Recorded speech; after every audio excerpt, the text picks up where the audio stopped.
Time for a Diet Coke break. Yes, yes, yes! Da-da-da-da-da. I really needed that. Love what you love. Diet Coke. Get Runway Ready. A chance to win the ultimate shopping experience plus hundreds of prizes curated by Kate Moss. Promo packs in store, 18 plus, T's and C's. Visit coke.co.uk/break. Hello and welcome to Audiobook Connection, behind the scenes with the creative teams. I'm Becky Parker Geist, and I'm your host. Audiobook Connection is your place to learn about the audiobook creative process in discussions between the authors, narrators, producers, and post-production teams that bring them all together, as well as guests who have listened to the audiobooks and have questions for the creative teams. This podcast is sponsored by Pro Audio Voices, helping great stories come alive through audiobook production and marketing. Hello, everyone. Welcome to Audiobook Connection, behind the scenes with the creative teams. And today we're going to be chatting with Dave Jackson. Dave has been podcasting since 2005. So that's like before most of us even heard about podcasting or heard the word. He is an award-winning Hall of Fame podcaster. He's got thousands of episodes under his belt, literally. And his School of Podcasting show was the first podcast about podcasting. And he was the first person to start a website dedicated to helping people launch successful podcasts.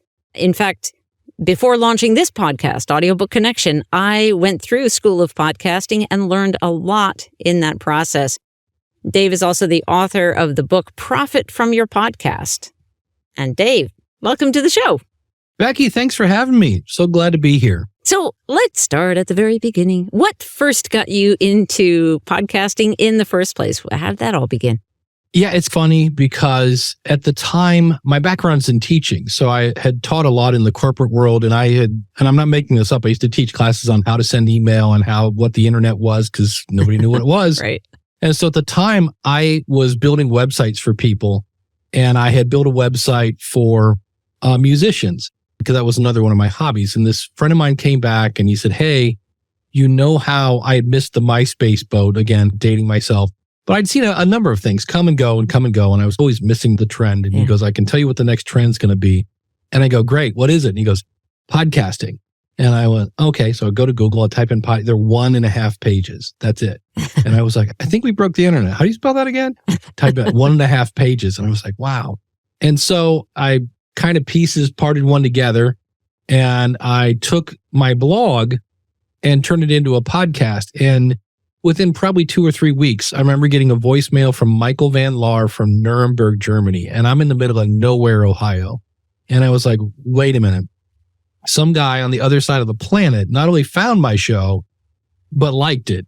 And that's when I was like, okay, this scratches every itch I have because it's global. You don't have to worry about your signal not being strong enough. It's techie. It's not as techie as it used to be, but you had to be techie. Mm-hmm. And then you can be as creative as you want. And then for me, being a teacher, it really scratched my teacher itch as well. So at that point I went, okay, this has the potential to be huge. And every year it just gets bigger and bigger. Right. Yeah.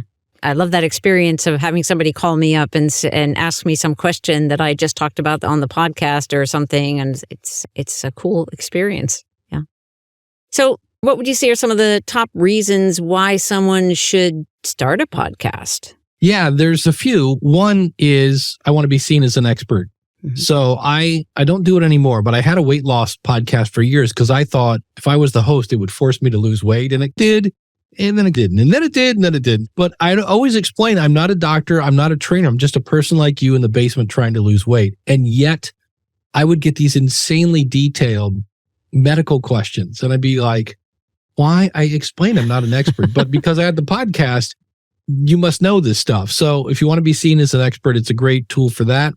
If you want to keep your brand in front of people, or if you want to be an expert, maybe do a weekly show that's 20 minutes long. If I want to keep my brand in front of people, maybe I'm just going to do 3 times a week, a quick little 5-minute, here's a tip, brought to you by your friends at such and such. Mm-hmm. So you can use it to keep your brand in front of people. I had a client of mine once, I asked him, like, how's the podcast going? And he's like, oh, I guess okay, whatever. And I'm like, well, how are your downloads? He goes, I never look. He goes, I just know I have people that wouldn't give me the time of day. And now I can get those people to be an interview. He goes, so what if I had said, hey, can I take you to coffee and pick your brain? They'd be like, get out of here, kid. You bother me. He goes, but if I say, would you like to come on my podcast? Now they're bringing me back. And so he's building his network through that. Yeah. Those are some of the, and then of course, obviously, I don't understand why every coach or author or anybody doesn't have a podcast, because what it does is when you pick a schedule, and I always say record a couple episodes, look at your life and say, hey, can I do this once a week? And if the answer is no, you're not doing a weekly podcast. Right. So many people pick a schedule and try to squeeze their life into their podcast. I'm like, no, do it the other way. Yeah. Record a couple episodes and then pick a schedule that will fit into your life. And so people go through that. And when you can publish on a regular schedule, now you're automatically reliable. When you deliver good content, they like your stuff because you're helpful. And then I always say, anytime you can make a point through a personal story. So like when Muhammad Ali died, he was a hero of mine. And when he died, I said, here are like 10 things podcasters can learn from Muhammad Ali. He was completely unique. He was always promoting, super talented, et cetera, et cetera. Yeah. And so I had people that said, hey, he was my champ too. And once they emailed me, now I've got a discussion going on. Right. And so I'm now reliable. They like me and they get to know me through these stories. And when you say, oh, by the way, I got a new book out, or hey, I'm selling a course, or if you want to hire me to help you do something, it's not the end of cold calling, but you have much warmer leads than you used to. I do love that opportunity to, when you're talking about building a network and also combining that with being seen as an expert, because when you're networking with experts, you're in that sphere. And I think that's great. We have some interesting podcasts that are coming up that we're just going to be launching soon for some of our clients. One of them, we actually is where the author is bringing on guests to be interviewed by characters from her book. And now that's unique. I love that idea. Yeah. And the information is really targeted like to young adults, and the characters from the books are dogs. And that's going to be quite fun, I think.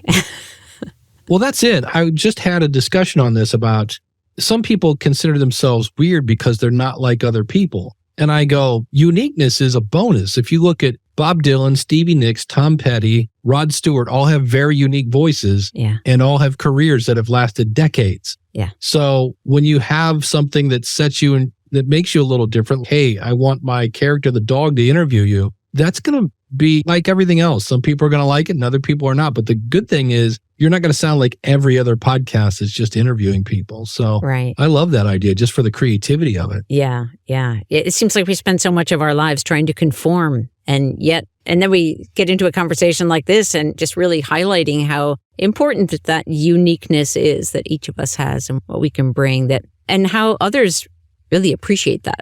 Oh, absolutely. Yeah. And when you hear any of those singers or, anybody that's unique, it just makes you stand out, whether you want to or not. I know Todd Cochran is a friend of mine. He runs the Blueberry podcast hosting. Yeah. And Todd has a very unique voice. It's not a deep radio guy. This is Todd. He sounds like this. And the minute you hear Todd, you go, that's Todd Cochran. I know that voice anywhere. Yeah. And so that's a bonus. Yeah. And when podcasting first started, one of the things that made it just everybody's like, this is the best thing ever, is because people weren't talking like this. Traffic and weather on the 10s. All right. Yeah. People talk normal, and they were talking about things that you couldn't talk about other places, and you couldn't get anybody's attention. So yeah, I'm worried sometimes that everybody's trying to make it sound like radio. And I go, no. I don't know. In Ohio, our radio stations are not good. They're 30% commercials and more like talking on the telephone. It is. I would say a podcast is a conversation with the boring parts removed. Yeah. Because there are going to be some questions that don't land, and we take tangents and things like that. That's fine. Just take them out. Yeah. Let's talk a little about the podcast audience. Like give us some ideas on how to grow that audience. Yeah, it really comes down to two things. Every podcast answer boils down to this. And so the first one is, why are you doing this? And we talked about the advantages there. And then the other one is the who. And you have to get as detailed as you can. Because if I say, you know what, I'm going to do a show for widows. Great. You sound like you really niched down, but you got to realize there's a big difference between a widow who is 38 and lost their spouse in a war or a car accident or something unexpected. And then you got the 87-year-old widow that lost their spouse to natural causes. So when you say, hey, it's time to get back out on the dating scene, that's probably not going to resonate with the 87-year-old. Right. Yeah. So the more you can know about them, the better. And there are tips and tricks I teach. Like one is go to Amazon, obviously, type in your subject, and there'll be a bunch of books and stuff that come up, and look for 2 and 4-star reviews. So why 2 and 4? Because 1 is just going to say worst book ever.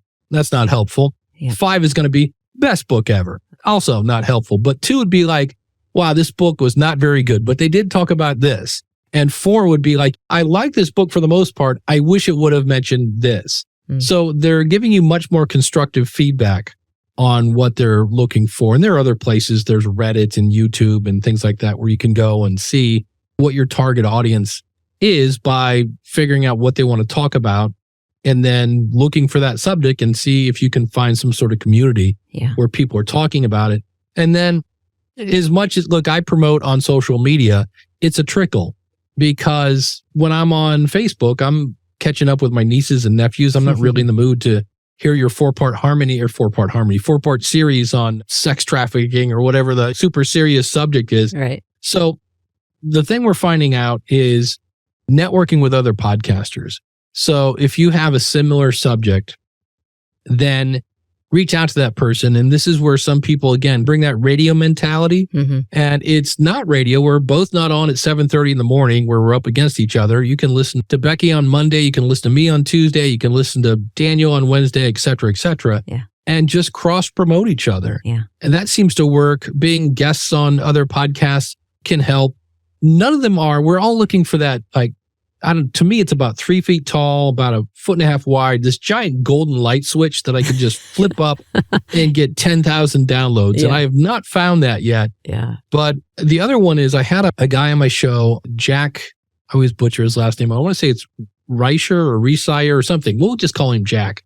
But he does a show called the Darknet Diaries, and he gets hundreds of thousands of downloads per episode. And I asked him, I go, what's the magic? Yeah. And he goes, oh, I slowly, specifically, and confidently ask my audience to share. And I went, okay, got it. Slowly, confidently. Okay, what else do you do? And he goes, oh, that's it. And I said, wait, there's got to be more to it.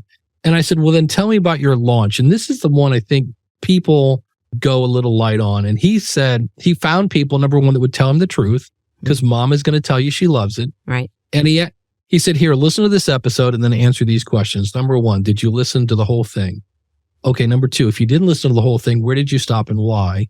And number 3 was, what was your big takeaway? And then number 4 was on a scale from 1 to 10, where 10 is, I'm going to tell everybody I know, how likely are you to share this with a friend? And he said, if I got a 7 or an 8, he goes, to me, that was a C kind of grade. He goes, I was looking for A's and B's. And he goes, and I would just go back to the editing thing and like, all right, this isn't quite ready yet. So when he'd say something like, hey, I see we're at the 28-minute mark. We've been talking about this for a while. So obviously you like this topic. And hey, could you do me a favor? And actually, this is going to make you look good too. If you know somebody who would enjoy this episode, could you share it with them? You're probably there on your phone anyway, because your friend's going to love you because you're sharing this great content and I get to grow my audience. It would just be the best. Or you can just tell them to go to darknetdiaries.com. So that's how he did it. Yeah. I heard other people, I totally understand this. When we start to promote ourselves, we get really squirrely. We feel salesy. We go back to the old 1970s used car sales guy that's going to sell you a bucket of bolts. And so our pitch is, hey, if you want to, you don't have to, but like if you could share it or something or whatever, my website.com. Okay, thanks. And you're like, wait, what was that? What was that? Why isn't my show growing? So always promote your website. That's one, but just ask your audience. And I was like, it can't be that simple, but it is to a certain extent. Again, not a 10,000 download switch, but in theory, if it's good content, they should want to share it with people. And that goes back to knowing who your audience is. Right. Because if you try to be everything to everyone, that's not going to work. But I have found that there are things like you can advertise in newsletters that are about your niche and things like that. But in the end, and that, again, kind of works, but we're trying to find people that listen to podcasts. And so the best place to find those are on other shows where people are listening. And so instead of seeing your other shows that are similar to yours as competition, look at them as partners and, hey, I'll promote your show if you promote mine. And of course, you want to keep your integrity there. I don't want to promote a show that I go, ooh, I never listened to that. Sure. And that can get awkward, but that's really it. And then when I did the book, I was talking to people and I said, hey, like, how long did it take you to really grow your audience into where once you started to monetize, it made a difference? And I hear people that want 6 weeks or 6 months or whatever. And they were talking typically 3 years, maybe 2. And nobody wants to hear that answer. But it's one of those things that I just hear it over and over as I listen to people, and somebody will answer that question. When did you start making money? It's typically around 3 years. I mentioned this in the book. There's a website, Graphtreon, because we've heard of Patreon. This is GRAPH Treon. And it's a list of everybody who has agreed to make their numbers public. And you can see people are making 5 and 6 figure income per month. And you're like, what?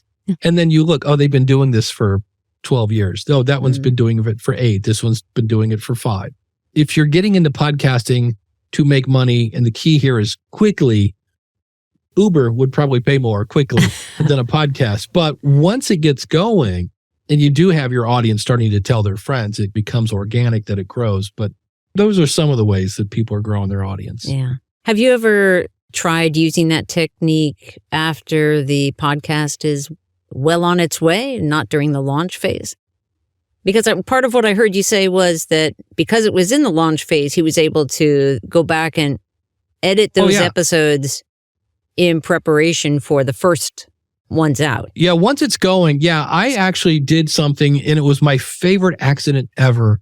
I was going to pick 10 email addresses from my email list. So if you want to monetize, get an email list. I have multiple people that have said, oh, I wish I would have started my email list sooner. So if that's in the plan, somewhere down the road, I want to make money with this, get an email list going. Yeah. And so I meant to grab 10 addresses out of that. And long story short, the email was like, hey, I'm working on some things and I wanted to take your temperature about how you feel about my show. I'm open to all suggestions. And I'd love to schedule a quick 15-minute with you. And it was supposed to go to 10 people, and it went to my entire list. And so I had sent a link to schedule a Zoom meeting. And so for the next 2 weeks, it was back-to-back meetings with my audience. So it was a mistake, but I'm so glad I did it, because it was interesting, because they would say, oh, Dave, what are you talking about? I love your show. And I'd be like, why? And they're like, well, you're funny and you're educational. Those are the two I always hear. Dave, you're entertaining and you're funny. I'm like, okay, great. But then and this is where it was a fun exercise after a while. I'd be like, okay, what's something I could do to make it better? And the key there is to shut up. And so you end up with this. It's an awkward pause. And you just sit there and smile. And they'll go, it's fine. No, I can't really think anything. And you just smile and keep looking at them. And it gets even more awkward. And you even maybe grab a pen if you're on Zoom so they can see you're ready to write down. Your body language is all about that. And now, not always. If it really gets awkward, I'll be like, you know what? If you think of something, let me know, because that's what I'm here for. The show I'm making is for you. So if there's anything I can do to make it better. But on occasion, somebody will say something like, well, sometimes I'll fast forward to a thing or this and that. Okay, well, when I say fast forward, it means maybe it's a little too long. Or at the time, I had a cat that kept interrupting my show. And after a while, because it just became a really pain, I just made him like a co-host. And somebody said, at first I thought the cat thing was cute. And they said, I'm just not a cat person, and that's annoying. And I'm like, all right, good to know. And that was a battle amongst my audience. Some people wanted more cat and other people wanted less. But it really does come down to that. I'm getting ready to go to Denver to speak at Podcast Movement. And if somebody comes up to me and says, oh, wow, you're Dave Jackson. I listen to your show. I love it. I'm going to do an impromptu. Why? Well, okay, you poke the bear. Why do you like it? Yeah. And then what can I do different? Yeah. And I always think of it like if you're a restaurant, you're not going to open up a restaurant without somebody tasting your food and going, oh, wait, there's too much salt in this. Yeah. And that's the other thing. If somebody gives you some actual feedback, do your best not to get defensive. Just, oh, thank you so much for that. I've never thought of it that way. Anything else? Because the more you can make it the way they want it, the more likely are they to tell a friend. Yeah. So that's one way. You can do things like Google Forms if you don't want to tie up your calendar for a couple of weeks. Google Forms is free.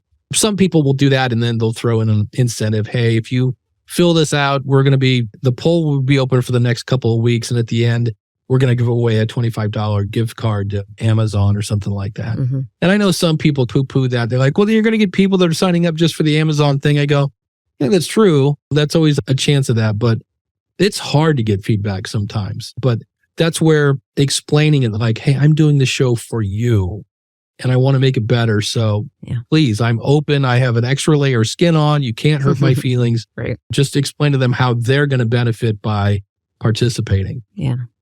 Let's take a short pause and we'll pick up where we left off when we get back. Frustrated by the royalty rates for your audiobook? Annoyed that when the digital distributors say 70%, they actually mean 70% of 50% or 80% of 70%, neither of which is an actual 70%? Wishing there was a way to earn more from each sale? Pro Audio Voices hears you. Out of our commitment to our author clients, we've created Amplify Audiobooks, a program that provides an actual 65% royalties of the sales price you set, that gives you access to your customers' names and emails so you can reconnect with them and build your community and following, and keeps you in the driver's seat. Create coupon codes or schedule a sale with promotional pricing. Amplify Audiobooks gives you the tools to effectively market your audiobooks and a much higher return on every single purchase.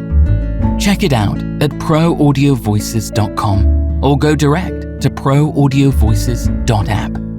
And for listeners, visit amplifyaudiobooks.com to find your next great listen. The Amplify Audiobooks app is now available on both app stores.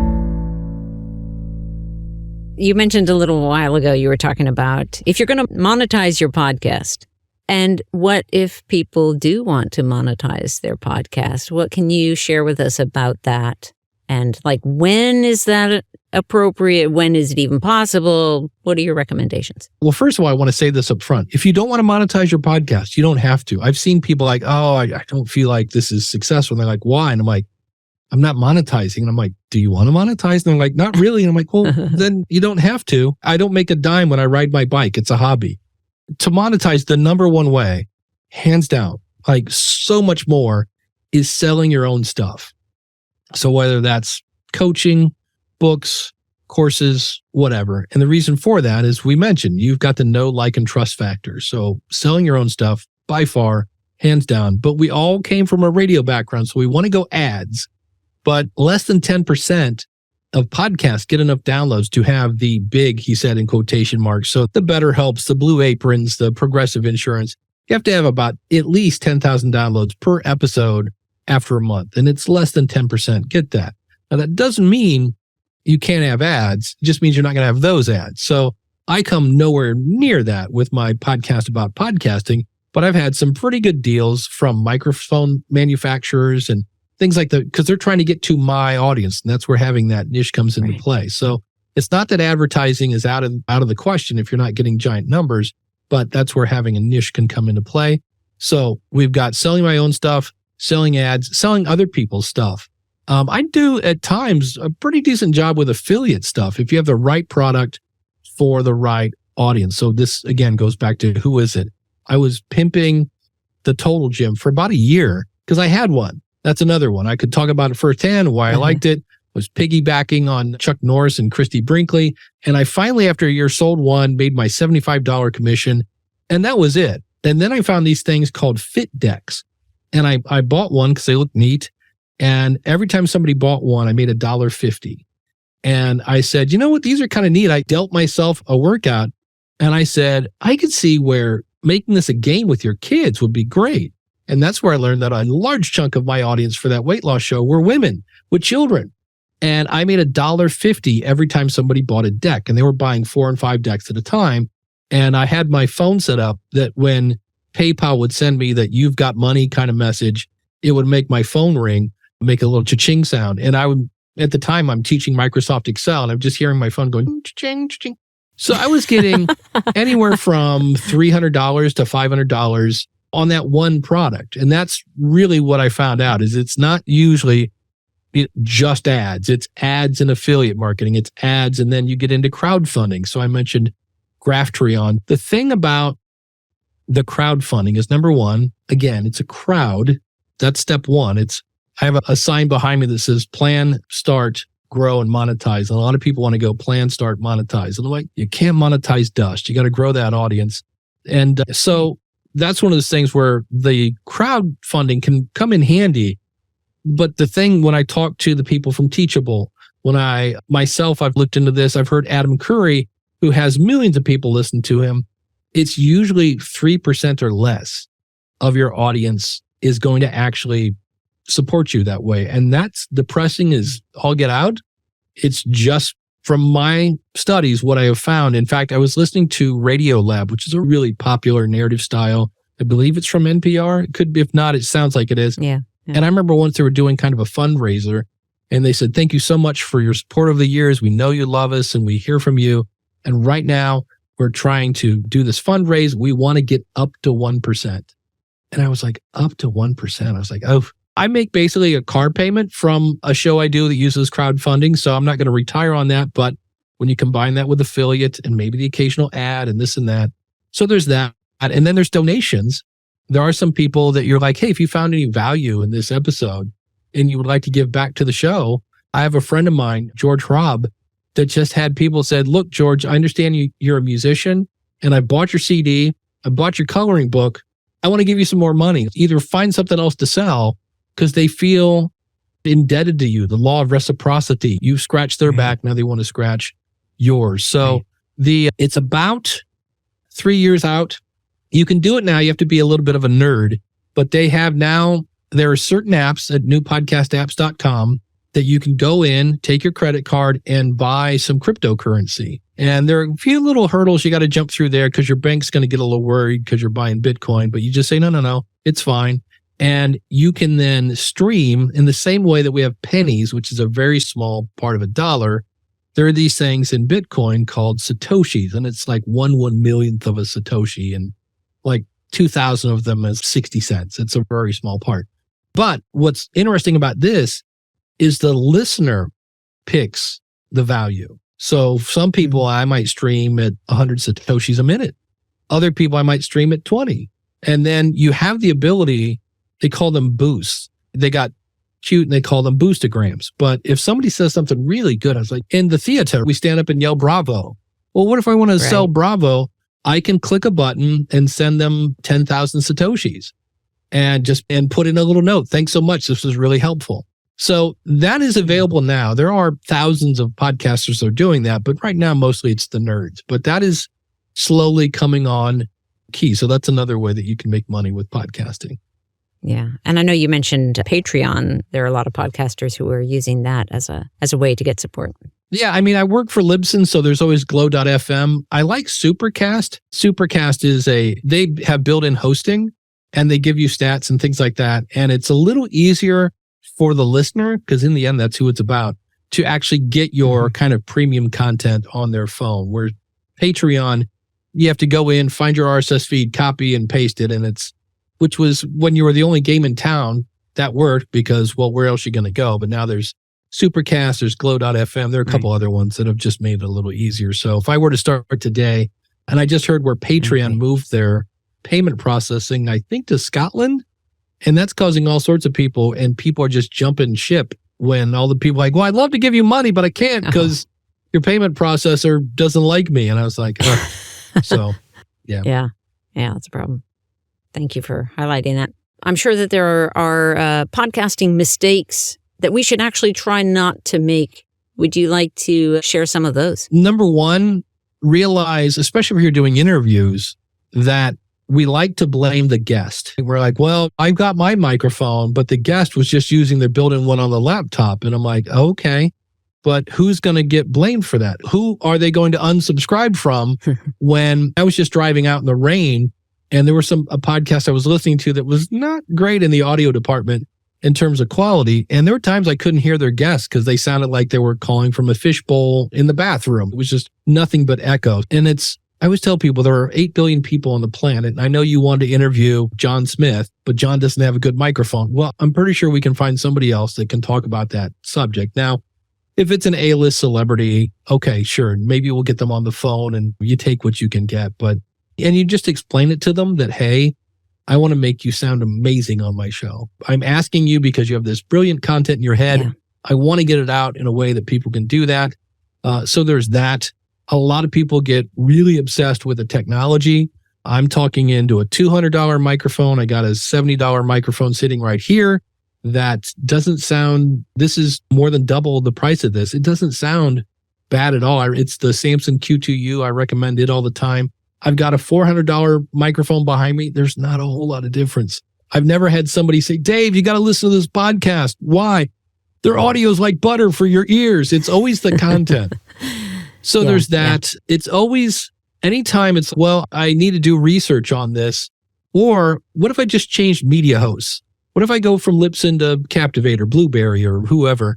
That's not going to grow your audience. That's like taking a Corvette on a runway in Texas and putting it in a runway in Maine. It's the same Corvette. Your content's not going to get any faster on another platform. Yeah. So those are some, but it's in the end, I think the biggest one is not getting that feedback when you launch. And Ron Howard is an award-winning actor, director, all sorts of famous movies. He sits in the theater and does a focus group because he knows when people are supposed to laugh and cry. And if it's not getting the reaction he wants, it's back to the editing room, because there's no sense spending millions to promote a movie if it's not going to get the response you're looking for. And I totally get that. I just recently made a video for the front page of the School of Podcasting, and I did it. I researched. I used to teach marketing, so I know what needs to be there. And I sent out to my newsletter, because these are the people that like me, because they gave me their email address. I said, hey, I'm getting ready to do this. What would you guys do different with this? 14 revisions later, I'm like, I don't care. I just want this video to go. So I get the whole, I'm tired of this. I just want it out.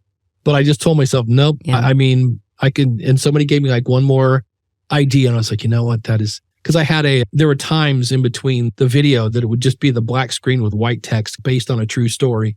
And this guy said, why don't you use your brand colors? Why isn't that the yellow with the blue? And I was like, went back into Camtasia. Yeah. Couple of clicks, I was like, oh, it just flows so much more nicer. And that's what I ended up doing. Yeah, so nice. I think that's one that I understand why they don't, because I just spent 4 hours on this thing. The last thing I want somebody to do is pick it apart. But in the end, if you want it to grow, when you were talking about audio quality, it was one of our clients who had a guest, but she hadn't told the guest, and make sure that you're indoors in this, quiet space and you have a decent microphone.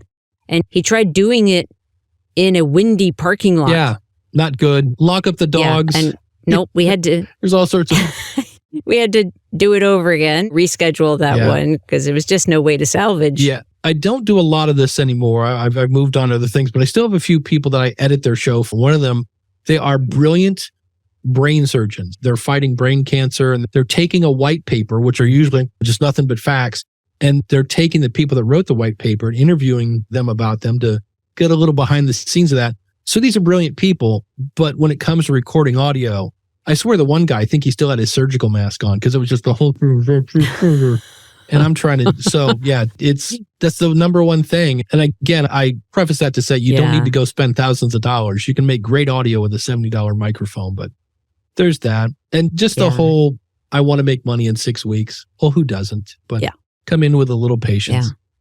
So taking your big picture, like what kind of what impact are you intending to have in the world? Well, for me, it's funny because everybody has their own why. And for me, when I saw the first time I uploaded a file and I saw it come back down in my software, I was like, oh, I see what this does. And the fact that I knew it was global, as a teacher, I was like, I'm going to get to learn about all sorts of different cultures and societies because they're going to have their own podcast and I can eavesdrop. Like I listen to podcasts about women by women because I want to understand women because you're different than I am. When the whole Black Lives Matter and that whole movement was coming down to the Me Too movement, I can go in and find podcasts on those subjects because I am the middle-aged white guy. Casper the ghost looks at me and goes, man, you're white. And so I am admittedly culturally inept. I didn't grow up with a lot of culture around me. So I saw podcasting as a huge educational tool because that's my background, right? So the teacher sees everything as education can solve this.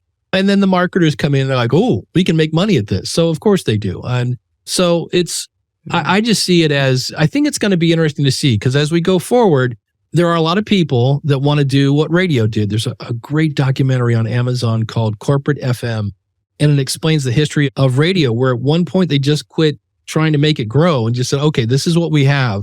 How much money can we wring out of this thing? And all these stations got bought up by conglomerates, and it's just, they've just really ruined it. So I always look at that and go, that's what we don't want to do, guys. Remember that. And there are people that are just like, how can we get more ads into this stuff? And I'm not anti-ad. I'm just like, because if you listen to the radio, it's 30% advertising. And I'm like, that does not mean it's a benchmark. That's the thing we don't want to get anywhere near. And there are celebrities that have popular shows that are at that. And I'm like, no, that's that. And then we have this other thing with the value for value system with the streaming Bitcoin. And the thing I love about that is if I don't like what you say on your podcast, well, I can attack your sponsor and say, that guy's a numbnut. I'm not going to buy your stuff anymore because you're sponsoring a numbnut. On the value for value thing, there's no sponsors. That's between me and my listener. And so if you don't like me, don't listen to me and don't send me a boostagram, but there's not a whole lot you can do about it. So I like that model. I'm the youngest of my family. So I was like a 5-year-old hippie back in the day. And so there is still part of me that's like the hippie that wants to go, stick it to the man. You can't bring me down. So I see those two models, and I think we're going to see the big networks go the advertising way and go really heavy into that. And I see other people using the other methods we were talking about. And I think as that whole, just digital money gets more and more comfortable with people and they trust it. Because I remember when we first started buying things on the internet, we were all like, wait, I'm going to put my credit card on the internet? That doesn't seem smart. So as we start to be more comfortable with that, with the cryptocurrency, I think that has a general potential. That's one of those things, like when podcasting first started, I went, ooh, that has potential. And when I see this, I'm like, ooh, that has potential. In fact, they just did a historical episode. Adam Curry, yes, the guy from MTV, he's one of the guys that invented podcasting. He and a guy named Dave Weiner. And they just did an episode where when Adam was talking, the Satoshis would go to Adam, and then he played a band. And the band has it set up that 20% goes to the drummer and the bass player and the singer and all that other stuff. And when he played their song, all the money that was coming into the show would go to the band. And then when the song was over and Adam came back on, the money went to Adam. And then they played another thing. And so there's no more managers, and it's directly consumer to the talent. And it also goes to the people that make the apps. I could talk about this. If you can't tell, I'm excited about it. I just go, can we make it easier? Because right now, I jokingly say it's not ready for Aunt Cheryl and Uncle Bud that might not be super technical savvy, but it's getting there. It's getting easier and easier. So those are the two ways it might go. So we'll see. Yeah. And that whole direct between creator and listener, that is like what Amplify Audiobooks is all about, is creating. And I think that is overall, I think we're starting to see more and more platforms that are allowing that more direct access, because frankly, the retailer is taking all the profits model it's not great. We'll just say that. It's not. And they've already had musicians say, she said she made like $36 in 2 weeks. She goes, this would have taken me years on Spotify, because it's the same boat over there for the poor musicians as it is on Amazon with authors. And so it's interesting. Well, tell our listeners where they can find your podcast, learn more about you, and follow you. Sure. I'm at schoolofpodcasting.com. That's my primary show. If you're looking for the Linktree version of that, I have Power of Podcasting, because I have multiple shows about podcasting. So if you want to see everything, Dave, powerofpodcasting.com. If you want to hang out where I am most of the time, that's at schoolofpodcasting.com. And that is such a great resource, as are you. Great resource for all of us podcasters. So thank you for the work that you're doing. And thank you very much for being on the show. Really appreciate it. Oh, thank you so much. I really appreciate it. Thanks for joining us for Audiobook Connection, behind the scenes with the creative teams. Please take a moment to subscribe at audiobookconnection.com. The podcast is sponsored by Pro Audio Voices, helping great stories come alive through audiobook production and marketing.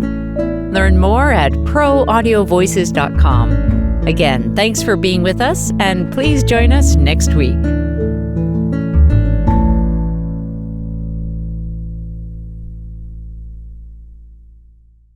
This podcast is a part of the C-Suite Radio Network. For more top business podcasts, visit c-suiteradio.com.